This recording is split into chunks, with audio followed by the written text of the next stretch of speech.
Hello, YouTube. Welcome back to Chilling History. If it's your first time here and enjoyed the video, please like and subscribe. It helps me out tremendously. Without your support, this wouldn't even be possible. And also a massive thank you for those that have subscribed already. I love doing this, but it makes it worth so much more knowing you guys actually have my back. But without further ado, let's get into it. 5 serial killers still active in 2024, Part 2. Number 5. The I-70 Killer. The I-70 Killer is one of the most infamous serial killers in recent history, responsible for the cold-blooded murders of 7 people along the Interstate 70 corridor in the United States. The murders occurred between 1992 and 1994, leaving local communities absolutely terrified. The name Blue Water Killer was given due to the fact that several victims were found near bodies of water. The nickname cross-country killer is also commonly used by media outlets to highlight the killer's pattern of dumping victims in various locations along the I-70 highway system. In the spring of 1992, the I-70 killer murdered 6 convenience store clerks. The first clerk was a Payless shoe store manager. The next 2 were 2 women working at a bridal boutique, one of those being the owner. The third site was a man that was killed in his mother's store, Sylvia's Ceramics.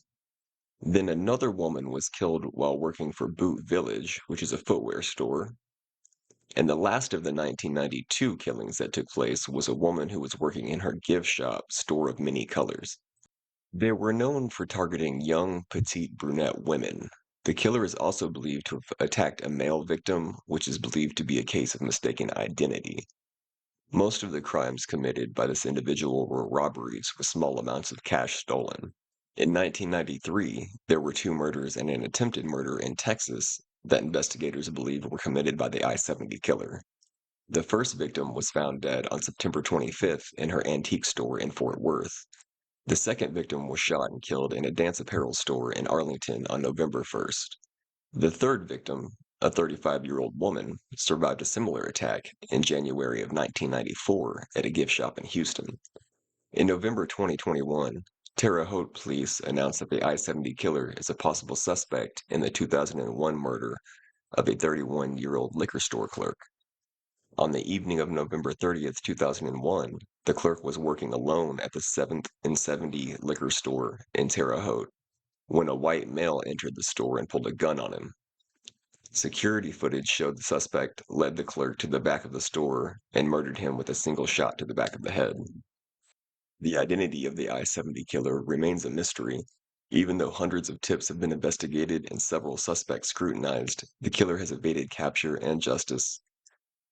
This fact has caused concern and fear among communities along the I-70 highway for almost 3 decades now. Number 4. The Eastbound Strangler. The Eastbound Strangler is an unidentified serial killer responsible for the murders of 4 women near Atlantic City, New Jersey in 2006. Despite a $25,000 reward being offered for information regarding the case, the killer remains unidentified. 4 bodies of women identified as sex workers were found in a drainage ditch located behind the Golden Key Motel on the outskirts of Atlantic City, New Jersey on November 20th, 2006. All the victims were placed face down in a row, clothed except for their shoes and socks, and appeared to be strangled to death. Despite extensive investigations for the perpetrator of these crimes, the case remains unsolved to this date. In the investigation for the Eastbound Strangler case, several individuals were implicated as suspects. Terry Olson, a repairman staying at the Golden Key Motel for free in exchange for repair, was accused by his girlfriend of being the killer during a domestic dispute. However, no DNA evidence connecting Olson to the crimes was found. Eldred Raymond Burchell, nicknamed the Riverman, confessed to killing people but was never connected to the Golden Key Motel murders. Charles Coles, a drug dealer and acquaintance of one of the victims, and Mark Hesse, another acquaintance of 2 victims, were questioned and released without charge. As of this video, no suspect has been charged. Number 3. The Little Rock serial stabbings. On August 24th, 2020, a 64-year-old man was reported missing and 2 days later was found stabbed to death on a stranger's porch at 2200 South Gaines Street. Investigators examined security footage from the homeowner's security cameras, but were unable to identify the killer. In the footage, the suspect appeared to be heading north towards Gaines Street before stopping and stabbing the man, then returning to stab him again before walking away. The case went cold, and neighbors offered a $10,000 reward for information leading to an arrest. On September 23rd, a friend visited the residence of 62-year-old Jeff Welch at 4128 West 12th Street, only to find Welch slumped on the front porch with a puncture wound to the neck. The case was initially regarded as suspicious, but it was later determined through an autopsy that the wounds were consistent with a homicide. In April of 2021, 40-year-old Deborah Walker was attacked in the 1900 block of South Pulaski Street. Despite being stabbed 15 times, she survived the attack and was able to provide a description of her attacker to the police. The attacker was a young black male with a slender build and over 6 feet tall. Less than 24 hours after the attack on Deborah Walker, 40-year-old Marlon Anthony Franklin was found stabbed to death at 2710 Wright Avenue, only a block away from where Walker had been attacked. In the wake of Marlon Anthony Franklin's murder, the police officially announced that they believed the killings in Little Rock were committed by a singular offender. The press release noted that the attacks occurred in the early hours of the morning and targeted strangers walking alone.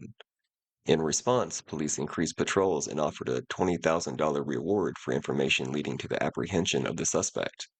The case gained significant attention on social media and the internet, prompting local vigilantes and self-proclaimed real-life superheroes to publicly declare their intentions to hunt down the killer.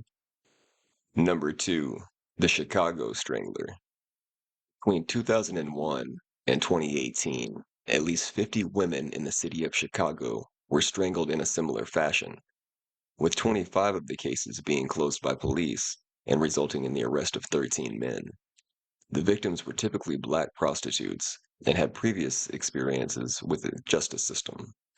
The murders were commonly committed in areas on Chicago's south and west sides, such as Washington Park and Garfield Park, known for high rates of violent crimes and drug use.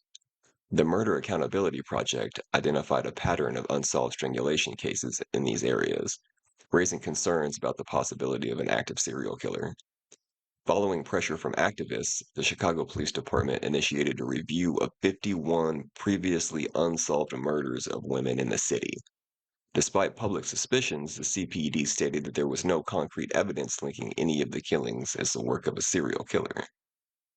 Although Chicago ain't really believing that. Number 1. The Highway of Tears.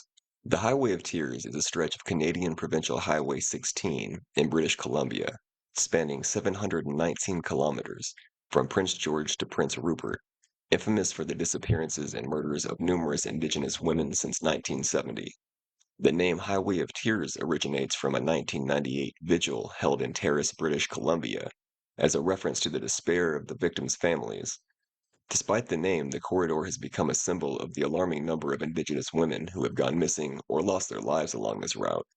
In 2015, a provincial government employee, George Greats, was accused of deleting emails related to the Highway of Tears from his email account.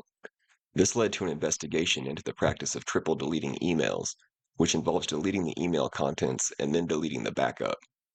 The investigation found that this practice was in breach of the Provincial Freedom of Information Act. The employee was fined $2,500 for his actions. Additionally, a special prosecutor was appointed to investigate the matter further and to pursue any criminal charges that may be appropriate.